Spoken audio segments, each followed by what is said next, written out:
ეს რელიეფი შეიძლება ერთი შეხედვით მოგაგონებთ აფრიკას.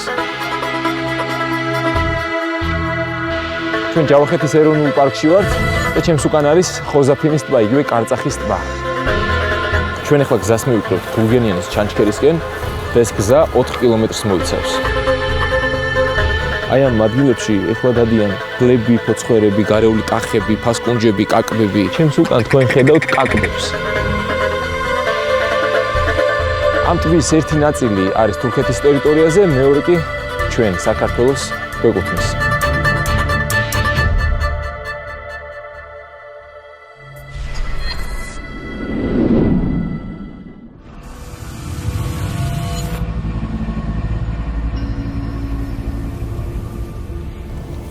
საკმაოდ ლამაზი სანახავია, როდესაც მიდიხარ და ველურ ბუნებაში მიდიხარ და გვხვდება რაღაც.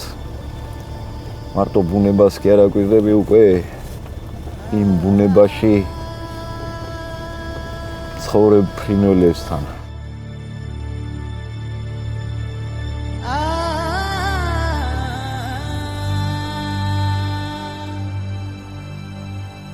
ჩვენ ახლა ვართ დათვის ხევის საფეხმავლო გზაზე. აქ როგორც ჩანს მანქანა უკვე აღარ დადის და ეს არის მგლის ნაკვალევი.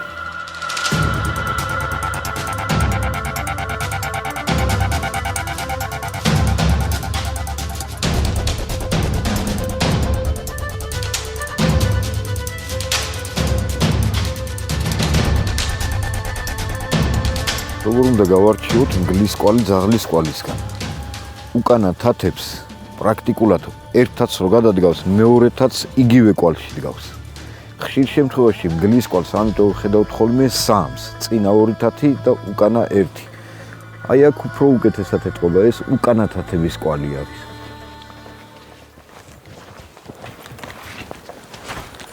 აი კიდევ ერთი მგლის ნაკვალევი. ეს არის ისევ ცხელი ნაკვალევი. როგორც ჩანს აქ მგელი ძალიან ხშირია.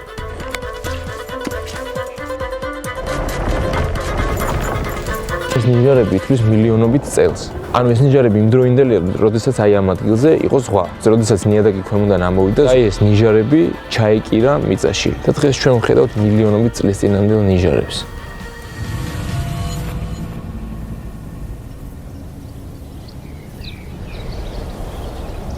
ჩვენ პანტიშარას ხეობის ერთადერთ გზაზე ვიმყოფებით, რომელსაც გარშემო მთელ სიგრძეზე არტყავს შვეული კლდეები. მხოლოდ აი ამ უბანში კლდეებზე მერცხლებს აქვთ გაკეთებული ბუდეები და ამიტომ შეარქვეს ამ ადგილს მერცხლების ქალაქი.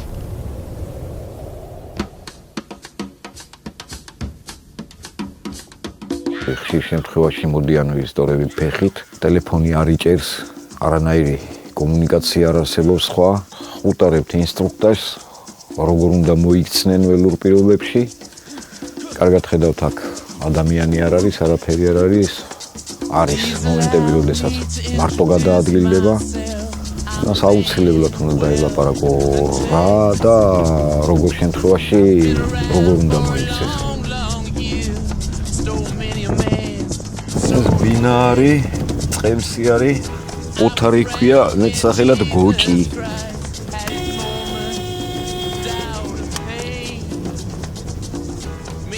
ეს ჭამაზე დაახლოებით 5 კილოგრამს ჭამს ეს გოჭო, ჩვენი გოჭო. გოჭო! როგორ ხარ, გოჭო? გამარჯობა. ერა! იცი.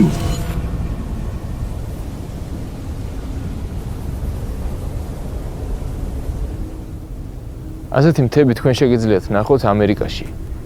და მას ინდიელები ეძახდნენ ბედლენდებს, ანუ იქ არ იყო საძოვრები, შესაბამისად ამისთვის ის იყო გამოუსადეგარი. და ზუსტად ასეთი მთები აქ ვაშლოვანის დაცულ ტერიტორიებზე არის წარმოდგენილი. ამ ადგილს ეწოდება უსახელოს გადასახედი.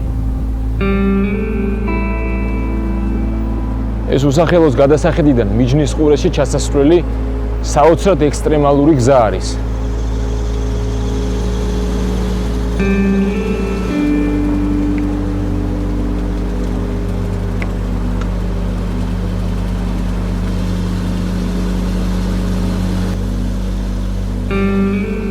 არის მომენტები, როდესაც პრაქტიკულად თავიდან ფეხებამდე სვლელები ვართ, მაგრამ ამასაც თავისი ეშხი აქვს და თავისი ელფერი აქვს. დღეისათვის მე ბედნიერი ადამიანი ვარ, როდესაც მოვლივარ.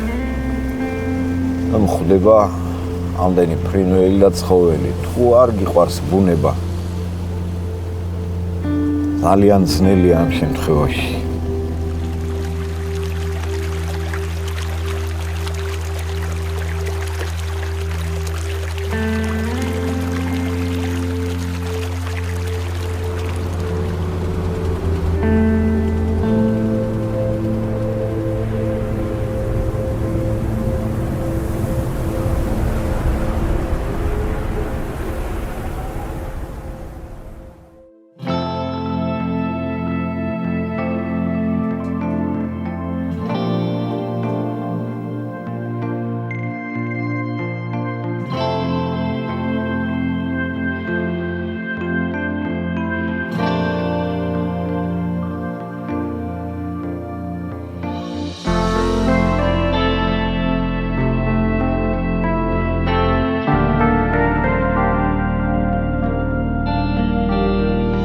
ჯავახეთში გადის შავი ზღვა, ხმელთაშუა ზღვისა და დასავლეთ აზია, აღმოსავლეთ აფრიკის ფრინველთა მიგრაციის მარშრუტები. და ეს ადგილი წარმოადგენს ფრინველთა შესვენების ადგილს. სწორედ ამიტომ აქ ისეთი იშვიათი სახეობის ფრინველებს შეიძლება გადააწყდეთ, როგორც მაგალითად ვარხვია.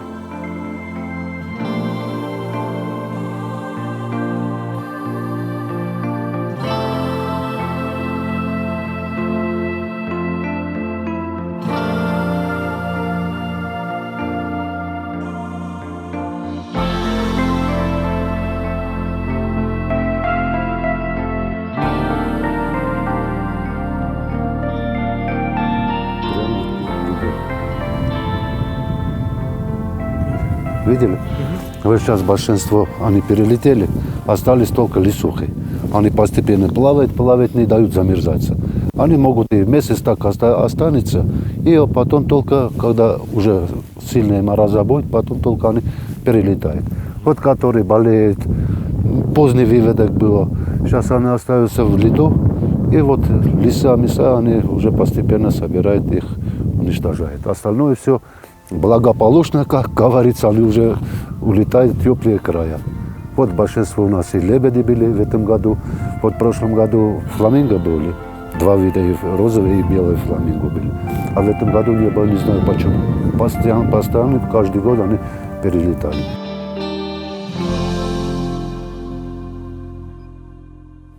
აქ ნებისმიერ ვიზიტორს შეუძლია მოვიდეს თავისი ფოტოაპარატით ან ბინოკლით, მისთვის არის მოწყობილი აი ეს მშვენიერი შენობა და აქ შეუძლია მას დაჯდეს და დააკვირდეს საკმაოდ იშვიათ ცხოველებს და ფრინველებს, რომლებიც დაიარებიან აი ამ ტბის შემოგარენში.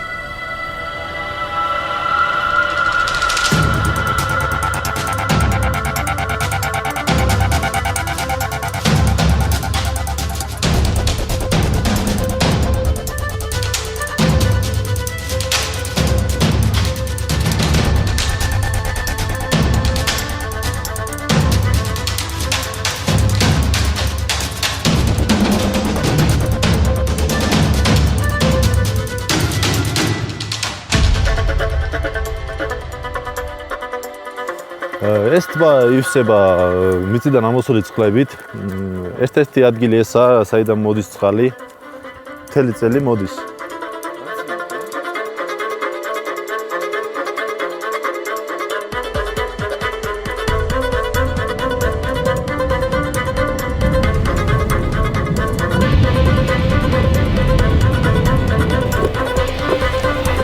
რამდენიმე წუთში აქ რეინჯერები დაიწყებენ პატრულირებას. ტემპერატურა კი უკვე 0-ს ქვემოთ ჩავიდა და როგორც რეინჯერებმა გვითხრეს ზამთარში აქ ტემპერატура ახანდახან -35 градусац კი უჩვენებს ხოლმე.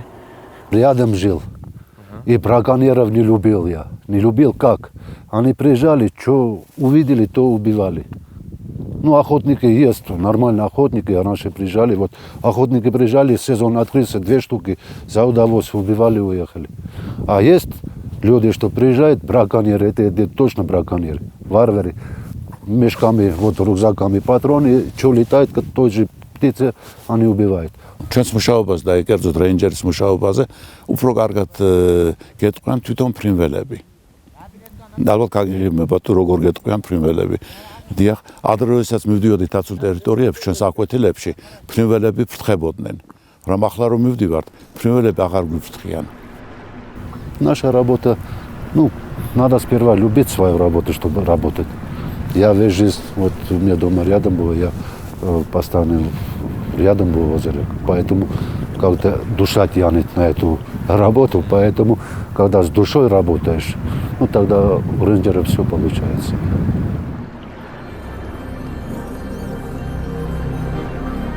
რამდენიმე დღეში ეს ტბა ისევე როგორც სხვა ყველა ტბა ჯავახეთის მხარეში გაიყინება და იქნება ასე გაზაფხულის ბოლომდე. რეინჯერები კი უცვლელად განაგრძობენ თავიანთი უფლება-მოვალეობების შესრულებას და ერთგულად უდგანან ბუნებას სადარაჯოზე.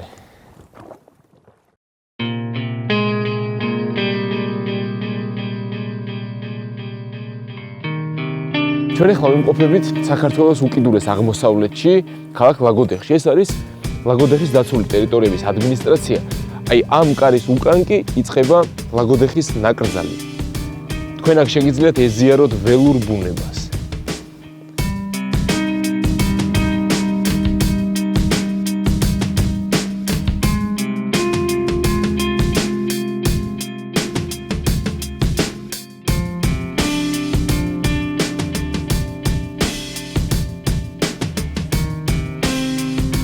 ცხოველი თავის ნამოქმედას ტოვებს და ადვილად შეიმჩნევა, მაგათად ღორი ასე აატრიალებს, იწას, ეძებს იქ ჩამოცველი რაღაცებს, ტყის ფანტა ეს თუ ხმარტლია თუ რკოა, წიფელი რაღაცას ეძებს.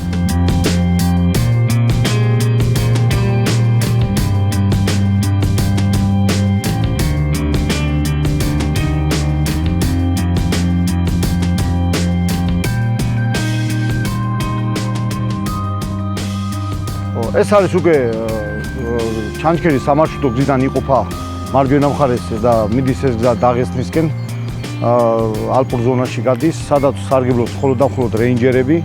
ხო, ეხლა თქვენ ხართ უკვე დაღესტნის მიმავალ ბილიკისკენ გადასული და ეცადეთ რომ უკან გადმოგვიდეთ, იქით რა გვიდათ ზემოთ უნდა წავიდეთ ჩვენ.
ჩვენთვის ცუდი ამინდი არ არსებობს, თოვლი არ არსებობს, არ არსებობს წვიმა, ხან გვიწევს ღია ციცქვეშ გათენებაც, ღამის, ხან ისე ხდება, რომ სიტყვაზე ერთი დღით წასული ვეღარ ვასწრებთ უკან დაბრუნებას და მაინც გვიწევს ზემოთ დარჩენა.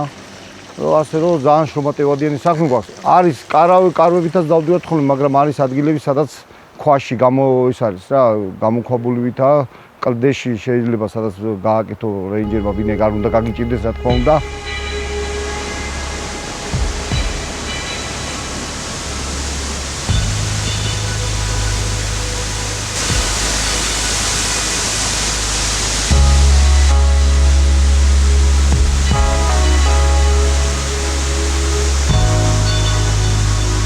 And then after this, can you try the yellow, black, or red, white? It's safe, but it's better to try red, white because in this way we have the bridge.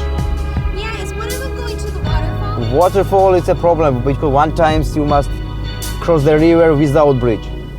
Yes. Okay, bye.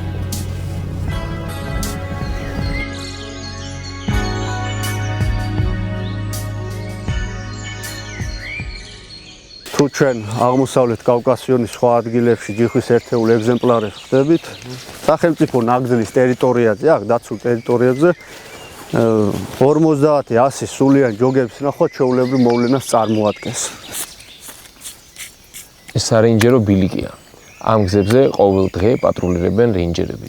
ისინი არიან შეიარაღებულები და ეს წარმოადგენს ძალიან დიდ პრობლემას ბრაკონიერებისთვის. სარეინჯეროებში დაბრუნების შემდეგ ისინი აკეთებენ შესაბამის ჩანაწერებს თუ რა ნახეს და რა საინტერესო ფაქტს გადააწყდნენ პატრულირების დროს.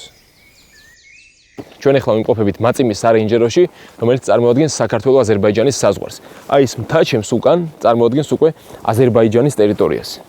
არის ძირითადად ახლა ახლოს არის აზერბაიჯანთან ეს თითქმის საზღვარზე ვიმყოფებით ახლა მოდმე რესპუბლიკაში და არის ესე იგი გვესმის ხოლმე რუპორით მეჩეთიდან მოლის ხოლმე ისე ახლოს არიან ეს ჩვენი აზერბაიჯანი კი იქით არიან რა თქმა უნდა მარჯვნიდან ჩვენიდან მარჯვნიდან ყოველდღე თითო რეინჯერი მორიგეობს აი ესეც სარეინჯეროში და ასეთი რეინჯერები სულ 19-ნი არიან. ასეთი სარეინჯერო კი მხოლოდ 2-ია მთელ ამ ტერიტორიაზე. ეს ტერიტორია მოიცავს 25,000 ჰექტარს.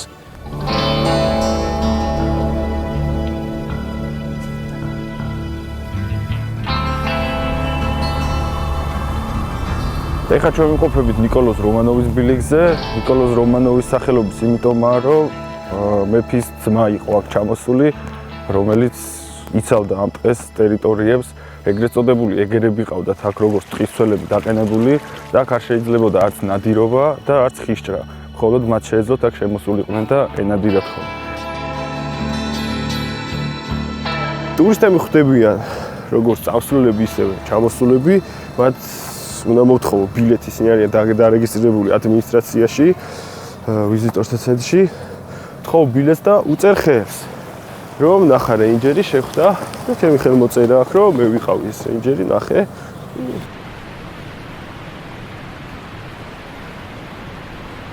ადგილობრივი კერძო კომპანიები ტურისტებს და ვიზიტორებს საშუალებას აძლევენ იქირავონ ცხენები, ასევე გამოიყენონ გიდის მომსახურების სერვისი და ბორჯომ-ხარაგაულის ეროვნულ პარკს გაეცნონ იმ 12 ტურისტული გზის მეშვეობით, რომლებიც ზღვის დონიდან 520 2642 მეტრის ფარგლებშია განლაგებული.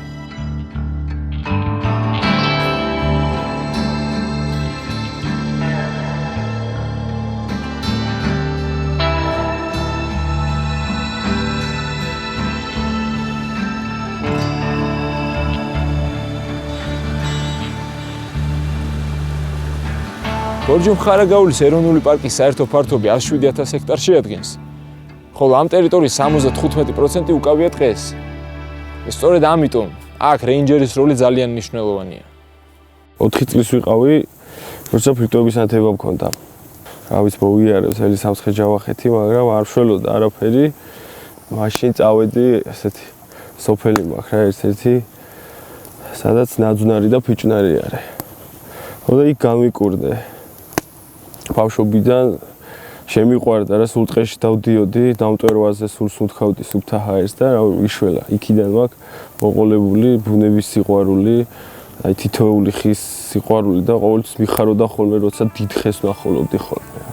რა დიამეტრით განიერს და მაღალს, რა ძალიან გახარებული ვიყავი ხოლმე. მაშინ ფოტოაპარატი არ მქონდა, სურათებს ვერ იღებდი, მაგრამ ის სიამოვნებდა ხოლმე. იქიდან მოყოლებული, რა ვიცი, ალბათ ვალი მაქვს უნებასთან, რომ ესე ვთქვათ მომარჩინა, ძალიან სუსტად ვიყავ. ამავდროულად მეხმარებოდა ისიც, რომ ბიძა ჩემის ტყისმცველი იყო და ესე გამზარდა, რომ მასწავლა სიყვარული იმისა, რომ ყოფილიყო ადგილები, სადაც იქნებოდა ხელშეუხებელი, სანიმუშო ფართობებს ეძახდა. მაშინ ვანახებდა ხოლმე, პატარა ვიყავი, ჩემი პატარა ცული მქონდა, გაკეთებული, იმით ავდიოდი ხოლმე. ბორჯომ-ხარაგაულის ეროვნულ პარკსა და მის მიმდებარე ტერიტორიებზე 250-ზე მეტი ისტორიულ-კულტურული ძეგლი აღმოჩენილი. მათ შორის უძველესია დემოთეს ციხე, რომელიც პირველი საუკუნით თარიღდება. ჩვენ სწორედ ამ ციხეზე ვიმყოფებით ახლა.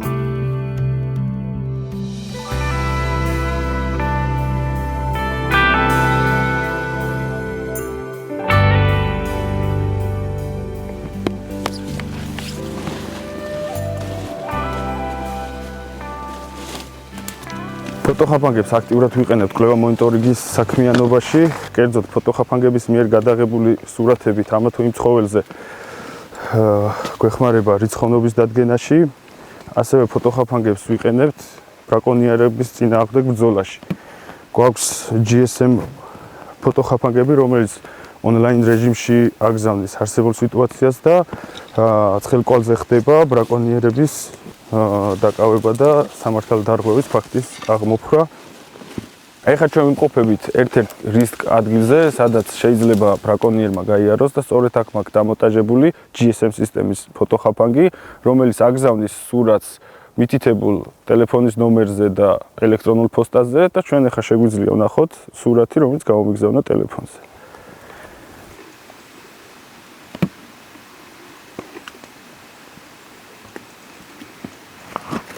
რამოდენიმე ხნის მერე ხდება ხოლმე ჩვენი ამის გადამოწმება. გამოვცვლით მეხსიერების ბარათს, რომელსაც წავიღებთ ადმინისტრაციაში, არის შესაბამისი ტექნიკა, რომ ნახავთ თუ რა გადაიღო ჩვენმა ფოტოხაფანგმა.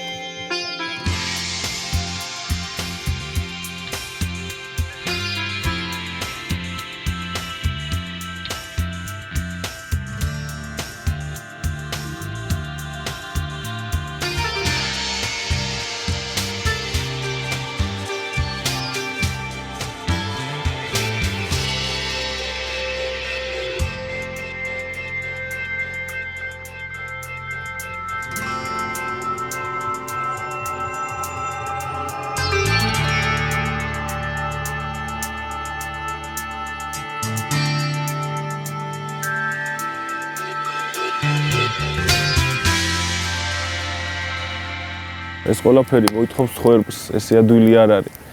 ბუნების შენარჩუნება სამწუხაროდ ცოტა ვართ, ბუნების დაუცველები ბევრი არ ვართ და გვიწევს ისეთ რისკებზე წასვლა, როგორიცაა მაგალითად ტყეში მარტო ბრაკონიერების ჯგუფზე წაწყდომა.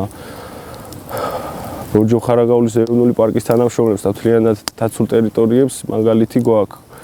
ბორჯომხარაგაულის ეროვნული პარკის უფროსი რეინჯერიდან მარელისის უბნის უფროსი იყო მერაბი არევაძე, რომელიც ბრაკონიერება ტყეში მოკლეს. და ტყეში დატოვეს.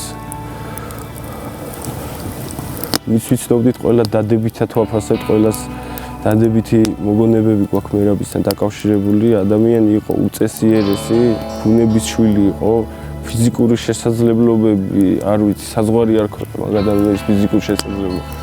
ყველაფრის შეჩერება შეეძლო, ყველაფერი შეეძლო, ბრაკონიერებთან ბრძოლას შეეწირა მერაბ არევაძე.